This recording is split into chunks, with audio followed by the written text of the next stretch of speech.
Saludos a todos y bienvenidos a deportestelemundo.com. Bueno, Wilfredo Vázquez Jr. lució en magníficas condiciones el sábado en la noche en Bayamón, Puerto Rico, donde se enfrentó a su compatriota Jonathan Oquendo por el título internacional Super Gallo de la Organización Mundial de Boxeo.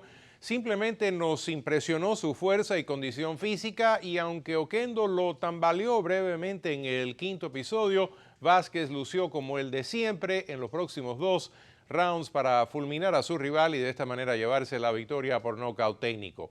Con este triunfo, Vázquez Jr. debe de ascender a tercero en el ranking de la OMB, con bastantes buenas opciones. El ex campeón mundial Toshiaki Nishioka, que está rankeado número 2, una revancha con el travieso Arce, que sigue como el número 1 de la OMB, y definitivamente la revancha directa con Nonito Donaire, que es el actual campeón de la OMB en las 122 libras. Como quiera que sea, Vázquez Jr. ha regresado a los primeros planos de la división y está para una oportunidad de volver a ser el campeón mundial de esta categoría.